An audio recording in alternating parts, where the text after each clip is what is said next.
మధ్యలోనూ ఇద్దరికి నివాసం ఇచ్చి మధ్యలో విద్యార్థులు నివసించడానికి పాఠశాల ఇది సుమారు 80 సంవత్సరాలు అవిచ్ఛిన్నంగా విద్యా వ్యవస్థతో కొనసాగింది. మహర్షులు నడయాడిన పుణ్య ప్రదేశము. మా గురుగారు వెంపనాథ సూర్యశాస్త్రి గారు అటువంటి వారు. ఏమిటయ్యా కృష్ణశాస్త్రి గారు, మీ తాతగారయ్యా పడవలో రాజమండ్రి స్నానం చేసి ఆ ఎదురుకుండా పాండాలు పక్కన కూర్చొని తపస్సు చేసుకుంటూ ఉండేవారు విభూతి పెట్టుకుని. ఆ సూర్యకిరణాలు ఆయన శరీరం మీద పడుతుంటే జగత్తగా ప్రకాశిస్తూ ఉండేవారట. అగో కృష్ణశాస్త్రి గారు తపస్సు చేసుకుంటున్నారా, దండం పెట్టుకోండి అంటే పడవలో ఉన్నవారు లేకి దండం పెట్టుకునేవారట. సూర్యశాస్త్రి గారు ఆ మూలకి తీసుకెళ్ళి అలా చూసుకోండి వారు అప్పుడప్పుడు. నేను ఇక్కడ పాఠశాలలో చదువుకున్నప్పుడు సరే కొమ్మెల సుబ్రహ్మణ్య శాస్త్రి గారు తండ్రి గారు అంటే సుబ్రహ్మణ్య సుబ్బారావు వారు ఆయన ఎంతమందికి వేదం చెప్పారో మనకి లెక్కలేదు. అలాంటి మహాత్ములే కాక కొల్లూరు సోమశేఖర శాస్త్రి గారు, రాణి నరసింహ శాస్త్రి గారు, శ్రీపాద సుబ్బరాయ శాస్త్రి గారు, శ్రీపాద లక్ష్మీనారాయణ శాస్త్రి గారు, కొమ్మెల సుబ్బరాయ శాస్త్రి గారు, వీళ్ళందరూ మహా తపస్యాలు. పాఠాలు పాండిత్యాలు పక్కన పెట్టండి, వీళ్ళందరూ మహా తపస్య ప్రదేశం. అనివార్య కారణముల చేత పాఠశాల మూతబడిపోతే మా అందరికీ చాలా దుఃఖాన్ని కలిగించే స్థితిలో ఉంటే దీన్ని మళ్ళీ పునరుద్ధరించాలని చెప్పే భావన కలిగి నేను మొట్టమొదటి మా రామస్వరూపికి ఫోన్ చేశా. ఒరే రామస్వరూపి, నేను మూడేపుడు వెళ్ళానురా, నాకు ఇలా అనిపించింది, పాఠశాల పునరుద్ధరణకి మనం ప్రయత్నం చేయాలిరా అని చెప్పి. దురదృష్టవశాత్తు వాడికి కొంచెం ఆరోగ్యం చేసిన కారణం చేత ఒరే నేను ఈ పరిస్థితిలో ఉన్నాను, నీ వెనక నేను ఉండాలి, నువ్వు ముందుకెళ్ళు, నువ్వు దీన్ని సాధించగలవు, నువ్వు సాధిస్తావు అని చెప్పి మొట్టమొదటి నాకు టానిక్ లాంటి మాట చెప్పి నాకు ముందు నడిపించాడు వాడు. ఇలాగా ఈ పాఠశాల యొక్క పునరుద్ధరణ జరిగింది. దీని వృత్తాంతం నేను మళ్ళీ చెప్తాను. ఇప్పుడు పాఠశాలని ప్రారంభించినటువంటి రంగయ్య పంతులు గారి యొక్క ముని మనవడు మహారాజ శ్రీ రామారావు గారి కుమారుడు పాఠశాల ప్రారంభించాడని చెప్పిన వెంటనే పాఠశాల చూడటం వల్ల హైదరాబాద్ నుంచి వచ్చి 50,000 రూపాయలు మీరు పాఠశాలకు ఉపయోగించండి అని చెప్పి ఇచ్చి వెళ్ళారు. ఆయన పాఠశాలకు మేము ప్రారంభించామని చెప్పి తీసుకొచ్చా. మీరు ఏమి ఇబ్బంది పడుతున్నారో తెలియదు, 50,000 రూపాయలు పుస్తకాలు కానీ వస్తువులు కానీ మీకు ఏం కావాల్సిందో దాన్ని వినియోగించుకోండి అని చెప్పి ఆనాటి నుండి ఈనాటి వరకు ప్రతి సంవత్సరం పాఠశాల కోసం ఆయన ధనాన్ని వెచ్చిస్తున్నారు.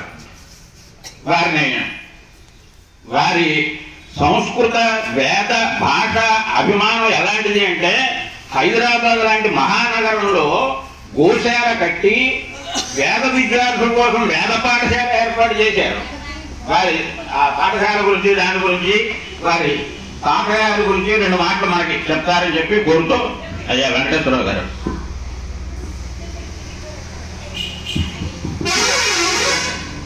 నమస్కారం. నా బ్యాక్గ్రౌండ్ ఏంటంటే సంస్కృతం రాదు, తెలుగు కూడా సరిగ్గా రాదు. మాదంతా వెస్టర్న్ ఎడ్యుకేషన్ అయిపోవడం వల్ల నాకు ఫ్లూయెంట్గా తెలుగులో మాట్లాడలేదు కాబట్టి మిమ్మల్ని క్షమించమని అడుగుతున్నాను. రెండోది ఏంటంటే వేద విశ్వవిద్యాలయం అనేది స్థాపించడానికి హైదరాబాద్లో మా అమ్మగారి కోరిక, ఆవిడన్నీ ఏర్పాట్లు చేశారు. సో అలాంటిది రామకృష్ణ గారు 22 ఆగస్టు 2016లో వచ్చి ఆయన శ్రీమతి గారు వచ్చి మేము ఒక చిన్న ఇది చేసామన్నమాట, శంకుస్థాపన. అంత ఎనర్జెటిక్గా అందులో దూకి స్థాపించి దాని తర్వాత వితిన్ 4 monthsలో అది కంప్లీట్ అయిపోయింది.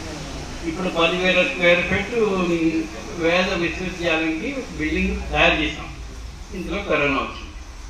సో అక్కడ 20 స్టూడెంట్స్ 2 అధ్యాపకులు ఉన్న వాళ్ళందరూ వెళ్ళిపోయారు. కరోనా తర్వాత ఇప్పటికి వచ్చి రాలేదు. నా ప్రిన్సిపల్ అభ్యర్థన ఏంటంటే మీలో ఇంతమంది ఉన్నారు కాబట్టి ఎవరైనా కాంటాక్ట్ ఉంటే హైదరాబాద్లో ఇదే పేరుతో చల్లపల్లి రాజేశ్వరి సంస్కృత పాఠశాల స్టార్ట్ చేయడానికి స్పేస్ ఉంది. ఎలక్ట్రిసిటీ అంతా సోలార్, వాటర్ అంతా సోలార్ పంపింగ్. 10 ఎకరాల్లో ఆర్గానిక్ ఫార్మింగ్ చేస్తున్నాం. సో పిల్లలకు కావాల్సిన ఫుడ్ ఇవి అవన్నీ కూడా ఏర్పాటు చేస్తాం. అవన్నీ ఇప్పుడు ఏం చేస్తాం, టెంపుల్స్ వాళ్ళకి ఇస్తాం.